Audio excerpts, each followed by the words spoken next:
Hi, everyone, and welcome to this segment where we spotlight someone who is helping us to thrive in the village. I'm Cyndee Whitney, and today I'll be speaking with author and board-certified life coach Eileen Lenson, who has spent her whole career as a psychotherapist working with individuals and helping them to overcome adversity and build hardiness and resilience skills. And today, because of our limited time, Eileen's going to help us with one of the topics that she has worked on, and that is forgiveness. Welcome, Eileen. How are you? Thank you. It's wonderful, Cyndee. Well, good. You know what I'm going to do? I'm going to jump right in, and because I'm so curious about forgiveness. You've given it some status. You've given it some prominence in your work because you say that it is something that creates a pathway to positive emotions. What do you mean by that? Well, I think we have to look first, perhaps, at what unforgiveness does. Perhaps should we start there? Yes. Look at that, and if we're unforgiving, then we're carrying a burden with us. It's a really negative thing, and it can create destructive feelings within ourselves. It can because we're creating feelings of blame, rumination, and feelings of victimization. And nobody wants to be a victim, because if you're a victim, there's nothing we can do to make a change in ourselves. So it's important to be able to look at being able to find forgiveness, and as you put it, create those new pathways. Yes, and you mentioned rumination. I'm kind of familiar with that because I think in the past I have ruminated about something, or rehashed something, gone over and over, fooling myself thinking I'm just analyzing it. But really I'm not. I'm kind of cementing it in as a way to feel about something or something that happened. Would that be fair to say? I think that is so, I think you nailed it. And what happens is, in part, there's probably two things going on. One, we probably have to blame our genes and our history, because it's basically that evolutionary negativity bias that we have. If we think about the cavemen and our ancestors back then, to be able to survive, they needed to focus on the negatives so that they could be hyper aware of where the dangers were. But today, what happens is we still tend to be a little sticky for those negatives. And why do we be that way? Because, we don't have the same history, the same issues that the caveman had. But what that does is it protects us against being hurt more. What we do is, and this is part of that rumination, we look for evidence. Look for evidence in which that will justify the feelings we have. And what that's doing is it's protecting us. So instead of being able to think about the positives, we're more like, I think I heard someone say, we're human Velcro for the negative and Teflon for the positive. And that's what leads us into the rumination.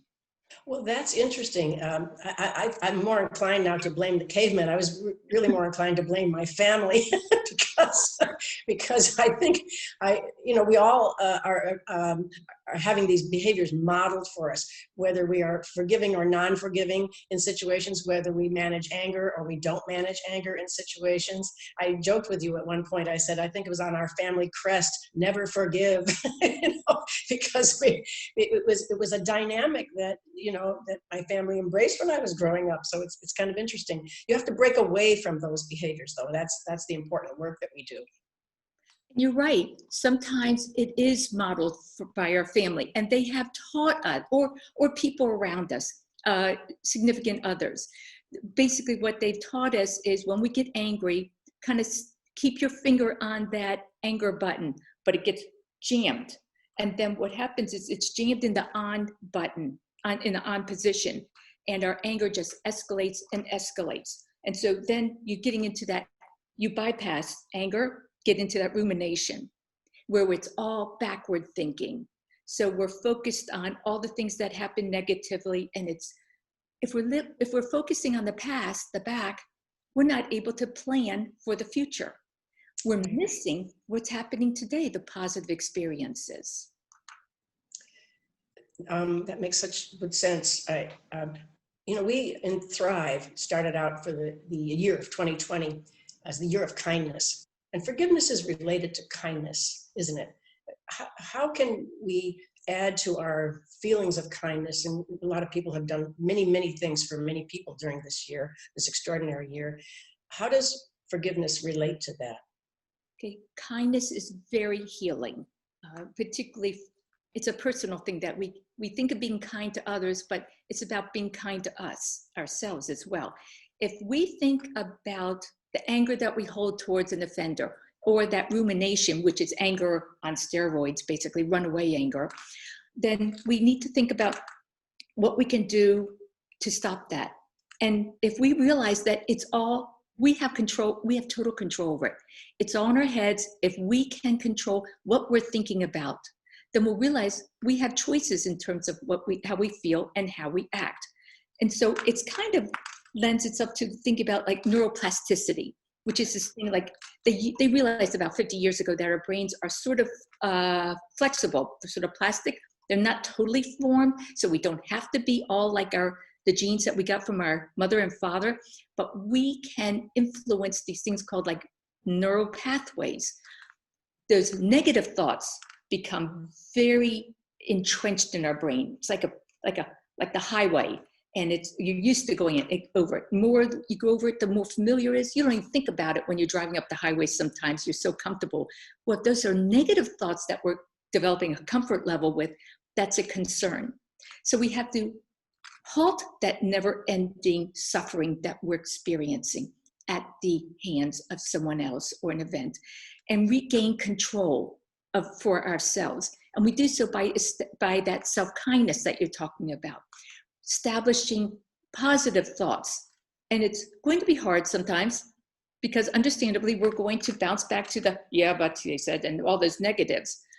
But with work and conscious effort, we can strengthen the positive neural pathways in our head. And the good thing is those negative ones will start to atrophy and not affect us. And we'll really be able to find new possibilities in life. Well, I'm going to go right for a contemporaneous relevance right now, because we've, the last few years, I know a lot of people who have lost friends, family members. There's a polarized feeling in our society right now, not just our community, but everywhere. And people need to come back together. Give us some advice about how forgiveness can help us as the larger community in the future months and years to come, where we feel differently and can care about each other again the way we used to. That's a big order. I know. And it's not easy. And yes, many of us, a lot of us are feeling that type of pain. I think that some of it comes with compassion. And the more that we can try to understand where someone else is coming from and not personalize it, then that can help us to move forward and to find, I think it's important to find that commonality with someone else. I think it's about not trying to convince someone else of our position, but rather just respecting the right that they have a choice that's different, but we want to take the good from that person and hold on to those relationships. We've got to be careful that we don't socially isolate ourselves. And some of that can be happening both with the COVID and with the political situation. Yes. And yes, and we lose people, we tend to pull more within ourselves. But we're human beings. We came into this world because of human beings. We need people in our lives, and we will not only be affected emotionally if we distance ourselves too much from the other people, but it can affect us physically as well. Yes, I think to sort of break away from those confirming processes that we have, where we only hear or listen to things that confirmation theory, what we already believe, and reach out a little bit more with learning processes and learn about new ways to think about something, or how is this other person or this other group, how are they feeling about that, and how do we all come to our own beliefs and share those things. it's not rocket science. And as you say, if you go through those habits, those neural pathways, you do it once and twice and again, your brain this will make more sense to you as you become more comfortable with it. Does that sound And I think possible? we have to realize that, and it is possible, and it's a long journey, and it's not easy. So I don't want it to appear that way, but if we can realize that if we're angry at someone, the only person we're punishing is ourselves, that they're still continuing their lives as they were living, but it's us that we are hurting. And do we really want to do that? And when we realize that we have control over that pain to some extent, then it can free us up to move forward and to be in a positive way and to let go. Forgiving is not about forgetting. No. And it doesn't necessarily mean that the other person was right either. I mean, you don't have to say that there was a right or a wrong here. You can. They may never acknowledge it. Right. We're doing it for ourselves. I mean, think about people who go to jail and they never admit it, or about the crime they committed. That's irrelevant. Forgiveness is strictly, it starts with us, it ends with us. Mm-hmm. I think that's one of the most important takeaways, is that you don't have to give that over to that other person that they were right in any way, or that you will ever forget what happened. It's that, it's done, and I'm moving on. And that's excellent. But to do so requires you or a person to allow themselves to be a little vulnerable. We hold on to anger because it gives us that sense of power. We're in control, because then we know that we're in control of what we can expect can happen to us. Right. We don't feel as vulnerable.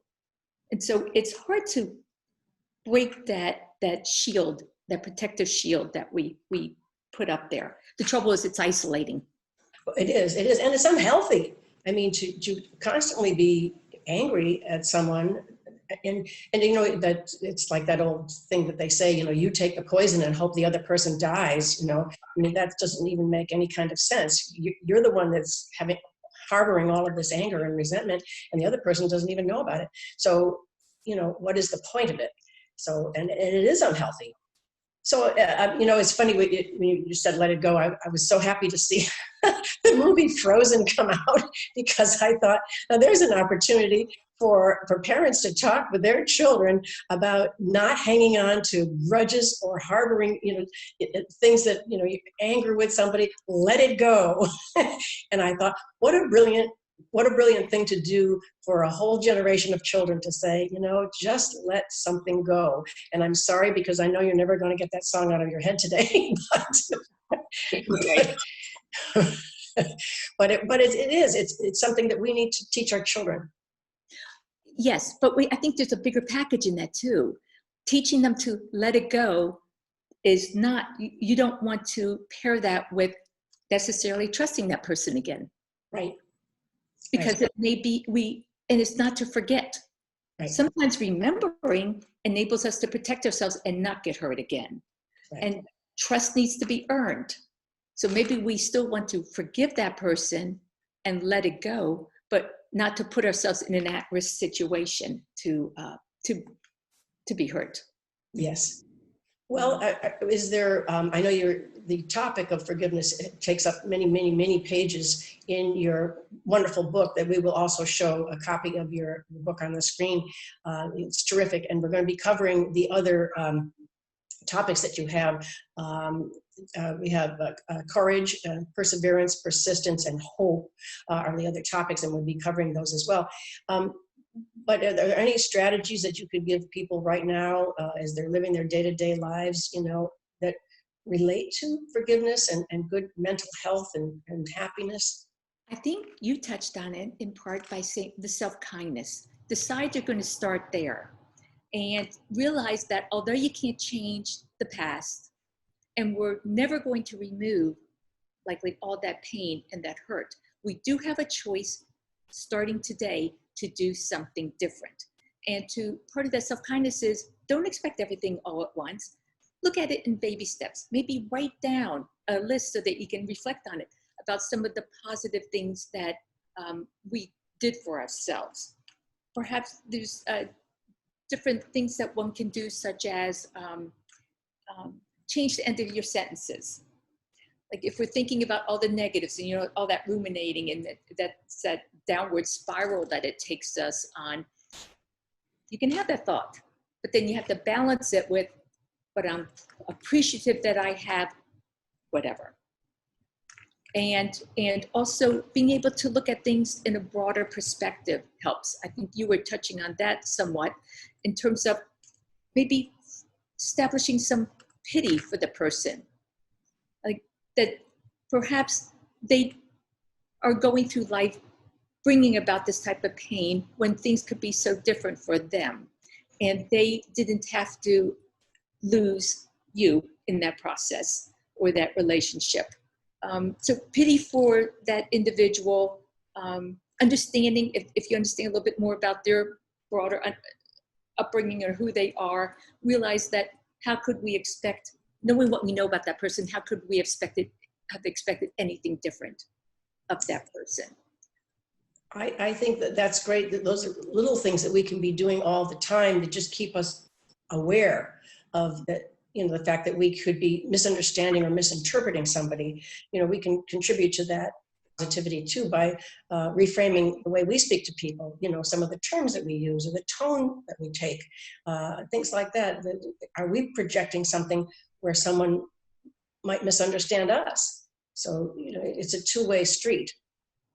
Well, that's really interesting because then you're starting to touch on self-forgiveness. Usually we think of ourselves as being the victim, but a lot of us have done something for which we have some regret, shame. It tears at us, it burns at us, and yet we also need to examine that and find out how to move forward, which might mean going and really making amends to the individual we offended. Figuring out what we did wrong and being able to identify why we did that and to move forward. And so self-forgiveness is really important because if we don't forgive ourselves for something we did wrong, there's a little bit of a risk of recidivism in it then. I just think this is so helpful. And I want to thank you once again, Eileen, for being with us and giving us your wisdom. It's really remarkable. And there's so much that we can learn from you. So we, of course, invite you to join us again very soon. We'll have another one of these segments. And I thank you for your time today. I also want to tell our audience that you can find this interview or conversation that we're having on YouTube, on Village Television YouTube /Thrive, and we'll be putting the address of that link on the screen. And we hope that you continue to thrive, continue to be well, and we will see you very soon. And take good care. Bye-bye.